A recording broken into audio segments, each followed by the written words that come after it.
Good morning students.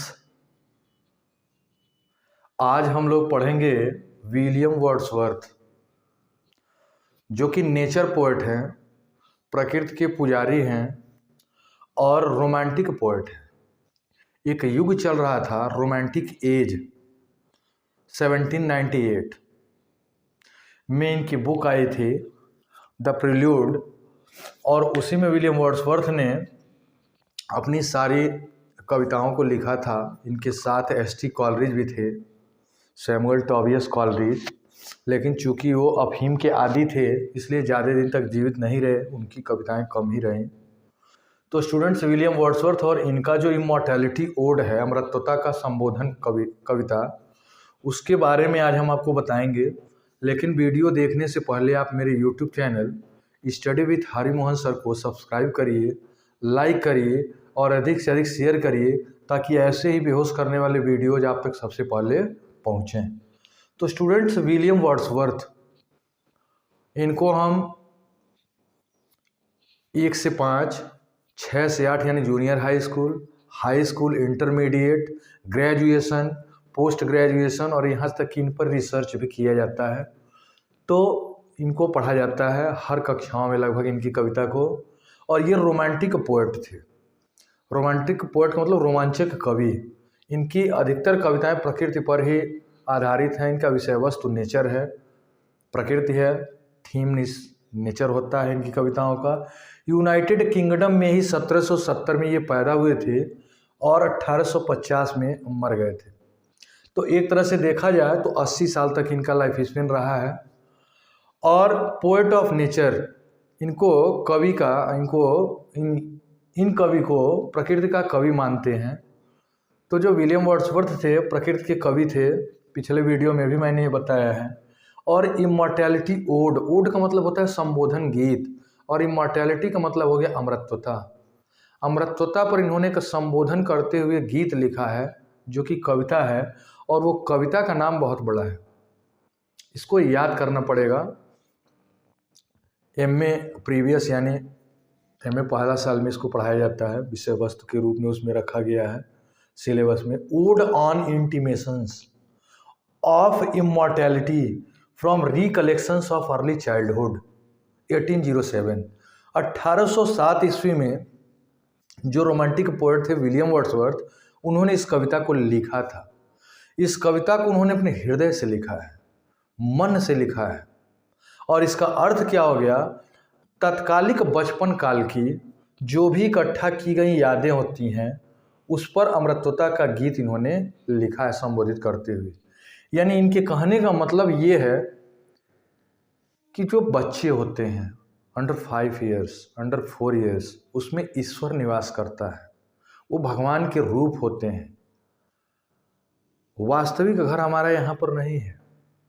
कभी उस कविता में यही बताया कि हमारा वास्तविक घर यहाँ नहीं है, हमारा वास्तविक घर ऊपर है, ईश्वर के पास, और वहाँ से हमको यहाँ पर भेजा गया अपनी भूमिका का निर्वहन करने के लिए।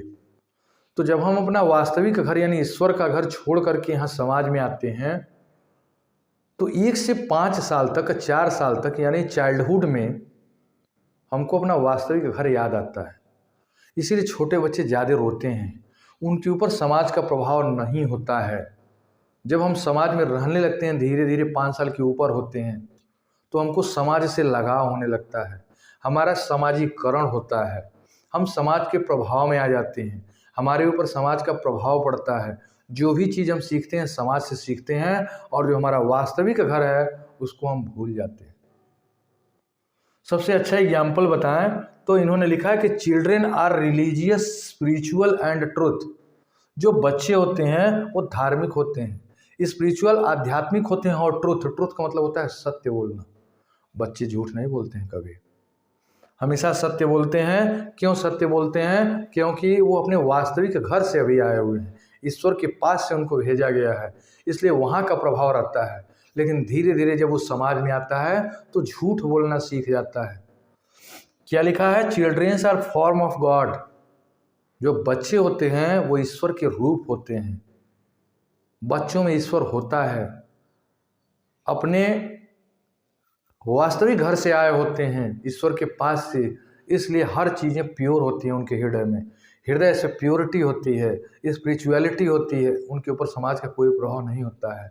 बच्चों को झूठ बोलना कौन सिखाता है? सबसे पहले मम्मी पापा झूठ बोलना सिखाते हैं। उसके बाद कौन झूठ बोलना सिखाता है? विद्यालय में जब एडमिशन होता है बच्चे का तो उसके टीचर्स झूठ बोलना सिखाते हैं। और उसके बाद से जब वो समाज में जाता है, पढ़ाई लिखाई पूरी कर लेता है, तो समाज उसे नई नई चीज़ सिखाता है। उसमें भी वो सीख लेता है कि झूठ कैसे बोलना है। सबसे अच्छा एग्जाम्पल हम बता रहे हैं, स्टूडेंट्स ध्यान दीजिएगा। जैसे मान लीजिए डोरबेल बजी और आप गेट पर गए, कोई आया है आपके यहाँ, कॉलोनी से ही आया है या कोई मित्र आया है, कोई भी हो, और आकर के पूछा कि पापा हैं घर में, तो जो छोटा बच्चा है 3 साल 4 साल का, कहता है रुकिए हम पूछ के आ रहे हैं। अंदर जाता है तो कहता है कि मम्मी या पापा गेट पर कोई आया है और बुला रहा है। पापा कहते हैं जाओ कह दो कि पापा नहीं है, जाओ कह दो है नहीं हम। बच्चा दिमाग में सोचता है कि पापा तो हैं घर पे, लेकिन कह रहे हैं कि जाओ कह दो पापा नहीं है। तो बच्चा बोलता कैसे है? जरा उसकी प्योरिटी देखिए और स्पिरिचुअलिटी उसके हृदय की। आएगा गेट पर और कहेगा अंकल अंकल पापा कह रहे हैं ना कि पापा है नहीं। अब वो जो आया है वो समझ जाता है कि बच्चा तो हृदय से प्योर है, स्पिरिचुअल है, प्योरिटी इसके हृदय में है, झूठ नहीं बोलता है। लेकिन पापा इसको सिखाए हैं जैसे वैसे ही बोल रहा है कि पापा कहे हैं कि पापा घर में नहीं है। वो धीरे से चला जाता है, वो समझ जाता है। तो घर में सबसे पहली पाठशाला होती है घर परिवार, वहीं से झूठ बोलना सीखता है। इसलिए बच्चों से कभी झूठ नहीं बोलना चाहिए। दूसरा, स्कूल में क्या होता है, टीचर पढ़ाते हैं तो कहीं न कहीं झूठ बोलते ही हैं। जैसे मान लीजिए कुछ पढ़ा रहे हैं और किसी का फ़ोन आ गया, कहाँ पर हैं? बोलेगा हाँ असुरन चौराहे पर हैं या मुहद्दीपुर चौक पर हैं। अब स्टूडेंट्स देखेगा, कहेगा अरे सर तो पढ़ा रहे हैं और झूठ बोलना है, कह रहे हैं कि हम जो है इस जगह पर हैं, असुरन चौराहे पे हैं या मुहद्दीपुर चौक पर हैं या पादरी बाज़ार चौराहे पर हैं, और सर यहाँ पढ़ा रहे हैं, जो झूठ बोल रहे हैं। तो सर जी क्यों बने? सर टीचर क्यों बने? क्योंकि सर झूठ बोल रहे हैं इसीलिए टीचर बने। तो कल से वही स्टूडेंट अपने टीचर से झूठ बोलता है। परिवार में मम्मी पापा से सीखा, मम्मी पापा से झूठ बोलने लगता है। स्कूल में टीचर से झूठ बोलना सीखा, टीचर से ही झूठ बोलने लगेगा। और जब पढ़ाई लिखाई करके हर प्रकार की डिग्री अपने पीठ पर लेके समाज में निकलता है तो समाज तो वर्ल्ड है ही, वहाँ पे नई नई चीज़ों को सीखता है। उसमें झूठ बोलना उसकी एक और प्राथमिकता आ जाती है कि झूठ बोल लो जी। बहुत कम लोग ही ऐसे होंगे इस संसार में जो झूठ नहीं बोलते होंगे या बहुत कम बोलते होंगे। उस तरह से झूठ बोलना नहीं चाहिए, कहीं कहीं बोल देना चाहिए। अगर किसी ने अपराध नहीं किया है और उसको अगर बचाना है और वहाँ झूठ बोल देते हैं तो वहाँ पे काम चलेगा। लेकिन अगर कोई अपराधी है और उसको बचाने के लिए झूठ बोल रहे हैं तो उस अपराधी से बड़े अपराधी आप हैं। तो दूसरा पॉइंट इन्होंने बताया कि children are form of God, यानी जो बच्चे होते हैं भगवान के रूप होते हैं। और चिल्ड्रेन नेवर टेल्स लाइज, बच्चे कभी झूठ नहीं बोलते हैं। इसीलिए कोई वारदात होती है, पुलिस वाले आते हैं, क्राइम ब्रांच वाले, पहले बच्चों से ही पूछते हैं, क्योंकि बच्चा इज प्योर फ्रॉम हिज और हर हर्ट, अपने हृदय से या अपने स्पिरिचुअलिटी से वो एकदम सही है, प्योर है, वो सही बोलेगा और सही बोलते भी हैं बच्चे। और तो हुआ क्या, हम यहाँ पर आ गए समाज में और 4-5 साल तक इनोसेंट रहे, बहुत मासूम हैं, भगवान के रूप हैं। लेकिन जैसे ही 4 साल 5 साल 6 साल आगे बढ़ते जाते हैं, हमारा प्रभाव, हमारे ऊपर जो है समाज का प्रभाव पड़ने लगता है। हम अपने वास्तविक घर को जहाँ से आए हैं उसको भूल जाते हैं। विलियम वर्ड्सवर्थ ने ऐसे ही बताया है। और उन्होंने ये भी कहा है कि बच्चे में और बूढ़े में कोई अंतर नहीं होता है, केवल एक ही अंतर होता है, हम अभी तत्काल अपने घर से आए हैं और बूढ़े तुरंत अपने इस सामाजिक वाले घर से वास्तविक घर को जाने वाले हैं। इसीलिए बूढ़े के मुंह में भी दांत नहीं होता है, बच्चे के मुंह में भी दांत नहीं होता है, बूढ़े के सर पर भी बाल नहीं है, बच्चे के भी सर पे बाल नहीं है। और बच्चा भी 4 लेग्स से चलता है, 4 leg means 2 hand included, 2 legs. और बूढ़ा भी वैसे ही चलता है, अत्यधिक बूढ़ा होने पर कोई अंतर नहीं है। बच्चे भी हमेशा रोते रहते हैं, बूढ़ा भी जब मृत्यु के कगार पे आता है, जो लास्ट के बुढ़ापे के समय होते हैं उसमें भी वह रोता है, लेकिन कोई सुनता नहीं है। बच्चे भी गंदगी करते हैं बिस्तर पे, ब्लैटरिंग पेशाब सब कर देंगे, बूढ़े का भी वही काम है क्योंकि वो चल नहीं पाता है। ठीक वैसे ही कोई अंतर नहीं है जैसे उगते हुए सूर्य का कलर रेड होता है और डूबते हुए सूर्य का कलर रेड होता है, बाकी जो दोपहर का समय होता है एकदम वाइट कलर हो जाता है, यानी वो युवावस्था का समय है। तो इस पूरे पोएम में रोमांटिक पोएट विलियम वर्ड्सवर्थ ने यही बताया है कि जो उगता हुआ सूर्य है वह बच्चा है, सुबह का समय है, दोपहर का समय है, युवावस्था का समय है। दोपहर के सूर्य को देखिए, दोपहर का सूर्य युवावस्था का द्योतक है, उसका सिंबल है, और हम अपने समाज के पूरे प्रभाव में आ चुके होते हैं। बुढ़ापे का समय शाम का समय होता है, जो सूर्य डूब रहा होता है रेड कलर का होता है, और कह रहे हैं कि इतना ज़्यादा हमारे ऊपर समाज का प्रभाव पड़ जाता है बुढ़ापे के समय में कि हम अभी से समाज से नहीं जाना चाहते हैं। क्यों? क्योंकि हम सामाजिक हो गए हैं पूरी तरह से। लेकिन इतने सालों में 80 साल में 90 साल में 100 साल में कोई 110 तक जाता है, वो सोचते हैं कि हमारे ऊपर समाज का प्रभाव पड़ गया, अब हमको फिर अपने वास्तविक घर जाना है जहाँ से हम 90 साल पहले आए थे। तो ये सोच करके उसको कष्ट होता है। कोई मरना थोड़ी चाहता है, नोबडी वांट्स टू डाई, कोई मरना नहीं चाहता है ये, क्योंकि उसके ऊपर समाज का प्रभाव पड़ गया है। एक ही आदमी मरने से नहीं डरता है, जिसका कोई परिवार नहीं है, साधु संत है, वो अपने आप को मृत घोषित कर ही दिया है पहले से ही, वो आध्यात्मिक आदमी है जी। तो ये चीज़ है। और लास्ट में उन्होंने इस लाइन को पहले से ही शुरू किया था, child is the father of man, यानी जो बच्चा होता है वो आदमी का पिता होता है।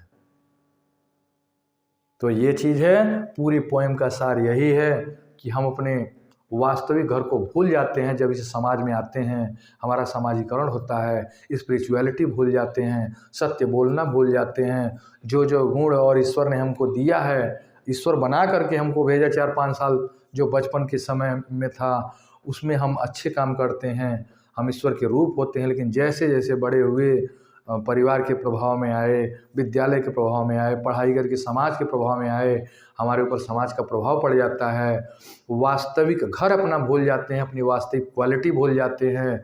और जब बुढ़ापा आता है तो फिर हमको याद आता है कि हम तो जिस वास्तविक घर से आए थे उसी वास्तविक घर को जाना है। तो हमको फिर समाज से लगाव तो हो ही गया होता है, तो हमको बहुत बुरा लगता है, कष्ट होता है कि हम अपना ये सामाजिक घर छोड़ करके फिर वास्तविक घर जाएंगे। तब तक पीछे क्या होता है, हम ट्रेन के इंजन होते हैं और पीछे सब उस ट्रेन के डिब्बे होते हैं। उन डिब्बों को देख करके हमको मोह माया आती है। यही चीज़ विलियम वर्ड्सवर्थ ने इसमें बताया है। स्टूडेंट्स, हम समझ रहे हैं कि आपको ये सारी चीज़ें समझ में आ गई होंगी। अगर इसमें कुछ आपको पूछना है नीचे कमेंट बॉक्स में पूछ सकते हैं। और हाँ, वीडियो समाप्त करने से पहले मेरे YouTube channel study with Harimohan sir को सब्सक्राइब करिए, लाइक करिए, अधिक से अधिक शेयर करिए, ताकि जो भी नए वीडियोज आने वाले हैं इसी तरह के बेहोश करने वाले, वो आप तक पहुँचें। धन्यवाद।